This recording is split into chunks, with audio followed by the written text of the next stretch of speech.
கணவன் மனைவி 2 பேருமே 60-80 வயதில் சேர்ந்து இருப்பார்கள். அவர்கள் எப்படி தங்களுடைய நிதி நிலையை முடிவு செய்து கொள்ள வேண்டும், செயல்பாடுகளை வைத்துக் கொள்ள வேண்டும். பெட்டிங் ஆப்லாம் இருக்குது, அதில் ஈடுபட்டு பணத்தை நிறைய இழந்திருக்காங்க. எங்கள் கிளைண்ட்லாம் பார்த்தீங்கன்னா சிலர் வந்து வெளிநாடுகளில் போய் நிறைய சம்பாதிச்சிருக்காங்க.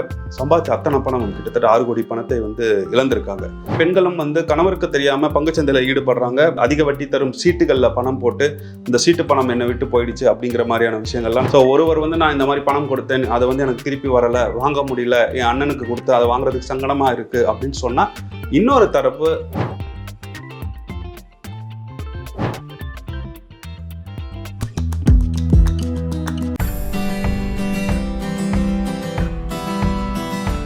பூங்காற்று நேயர்களுக்கு வணக்கம். முதுமையில் நிதி நலனை பத்தி பேசிட்டு இருக்கோம். இதுல அடுத்தது எதை பத்தி பேச போறோம் அப்படின்னா, நம்ம ஒரு ரிட்டைர்மெண்ட் ஏஜ்ல இருக்கிறோம் அப்படின்னாலே சிங்கிளாக இருக்க வாய்ப்பு இருக்குது, இல்லை 2 பேர் கப்புள்ஸாக இருக்க வாய்ப்பு இருக்குது.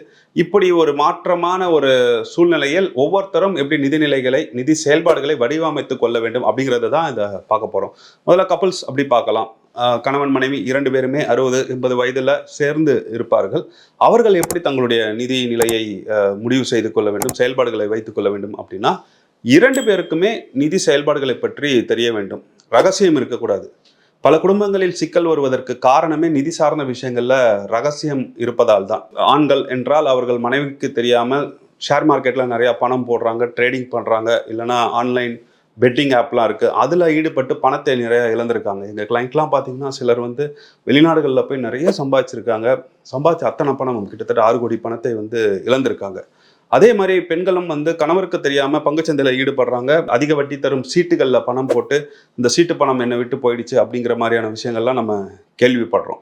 இதற்கு காரணம் வந்து ஒருவருக்கு ஒருவர் நிதி புரிதல் சரியாக இல்லை அப்படிங்கிறது தான். ஒற்றுமையாக ஒரு முடிவு எடுக்க முடியாமல் தடுமாறுகிறார்கள். ஒருவரிடம் ஒருவர் ரகசியத்தை வந்து மறைக்கிறாங்க அப்படின்னு சொல்லலாம்.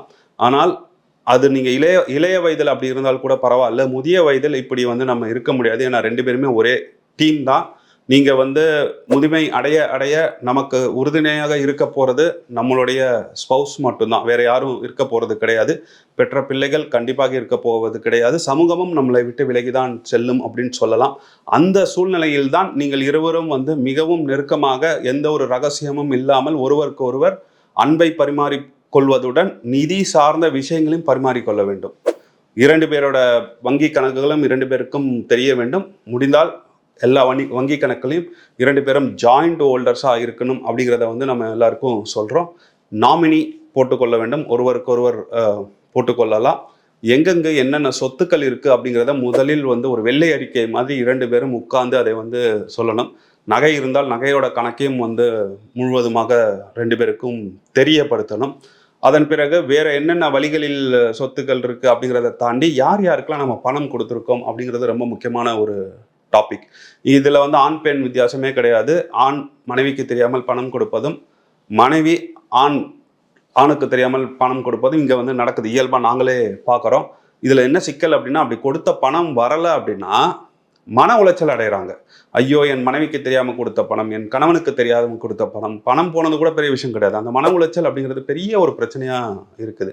இந்த மன உளைச்சலை தவிர்க்கக்கூடிய மிக எளிமையான வழி பணம் கிடையாது. 2 பேருக்கும் உள்ள இருக்கிற அந்த டிரான்ஸ்பரன்சி தான், வெளிப்படைத்தன்மை தான் அப்படிங்கிறத புரிஞ்சுக்கோங்க. ஸோ நீங்கள் யாருக்காவது பணம் கொடுத்துருந்தீங்க அப்படின்னா அதையும் உங்களுடைய அந்த சொத்து வெள்ளை அறிக்கையில் வந்து கொண்டு வந்துருங்க. நிறைய பிரச்சனைகளில் நான் பார்க்குறது என்னென்னா, பணம் ஒரு தரப்பு கொடுத்துட்றாங்க, இன்னொரு தரப்பு அதை சொல்லியே வந்து பணம் கொடுத்து ஏமாந்தவர்களே நோக்கடிச்சிட்டு வராங்க. அப்படி பண்ணாதீங்க. நமக்கு வந்து வயது ஆக ஆக அதிக அளவு பணம் சம்பாதிக்கணும், அதிக அளவு நம்ம இடம் பணம் வைத்து கொள்ள வேண்டும் அப்படிங்கிறத விட அந்த பணத்தின் மூலமாக நிம்மதி அப்படிங்கிறது தான் மிக முக்கியமான ஒரு விஷயமா இருக்கணும். ஸோ ஒருவர் வந்து நான் இந்த மாதிரி பணம் கொடுத்தேன், அதை வந்து எனக்கு திருப்பி வரலை, வாங்க முடியல, என் அண்ணனுக்கு கொடுத்து அதை வாங்குறதுக்கு சங்கடமாக இருக்குது அப்படின்னு சொன்னால், இன்னொரு தரப்பு அதை புரிந்து கொண்டு எப்படி விட்டு கொடுத்து நடந்து கொள்வது அப்படிங்கிறதையும் பாருங்கள். இந்த வெளிப்படைத்தன்மை அப்படிங்கிறது வந்து எல்லாருக்கும் எல்லாம் தெரியணும், 2 தரப்புக்கும் தெரியணும் அப்படிங்கிறத தாண்டி ஒருவருக்கு ஒருவர் ஆறுதலாக இருக்கணும் அப்படிங்கிற அளவில் கூட நம்ம இதை புரிஞ்சிக்கலாம். ஸோ இந்த 4 விஷயத்தையும் பண்ணதுக்கு அப்புறம் உங்ககிட்ட இருக்கிற பணத்தை வந்து யாருக்கு கொடுக்கணும்னு விரும்புகிறீங்களோ அதையும் ஒன்றாக உட்கார்ந்து முடிவு எடுங்கள். பலரும் வந்து இதை பேசுகிறதே கிடையாது. இதை நம்ம சேனலில் தான் வந்து தொடர்ந்து பேசிட்டு வரோம், வில் பற்றி பேசிட்டு வரோம்.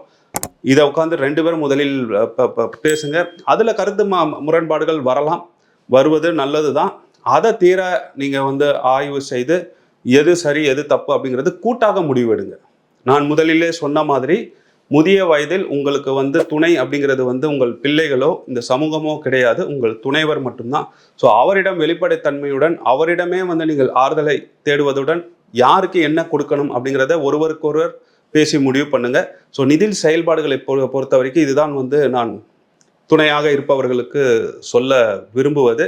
நான் இப்போ 4 விஷயம் சொன்னது வந்து என்னுடைய நிதி அறிவு, என்னுடைய அனுபவம், நான் கிளைண்ட்டுக்கிட்ட பேசுகிறத வச்சு உங்களுக்கு விளக்கமாக சொல்லியிருக்கேன். இதை தவிர்த்து நான் விடுபட்ட விஷயங்களை வந்து நீங்கள் கமெண்ட்ஸில் சொல்லுங்கள். என்கிட்ட ஏதாவது கேள்விகள் இருந்தாலும் நீங்கள் கமெண்ட்ஸில் கேளுங்க. நான் சொன்னது தப்பாக இருந்தாலும் கமெண்ட்ஸில் சொல்லுங்கள். ஏன்னா நான் மறுபடியும் சொல்கிறேன், என்னை விட மூத்தவர்கள் நீங்கள் சொல்கிற விஷயங்கள் எனக்கே புதிய விஷயமா இருக்கும். என்னுடைய அனுபவத்தை உயர்த்தி கொள்வதற்கும் பயனளிக்கும், அதன் மூலமாக சமூகத்துக்கு பயனளிக்கும் அப்படின்னு சொல்லலாம்.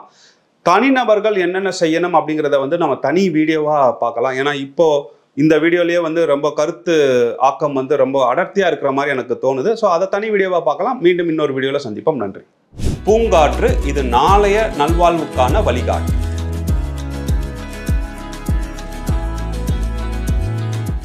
தொடர்ந்து எங்களோட வீடியோக்களை பார்க்கறதுக்கு பூங்காற்று சேனலை சப்ஸ்கிரைப் பண்ணுங்க அண்ட் ஃபாலோ பண்ணிடுங்க.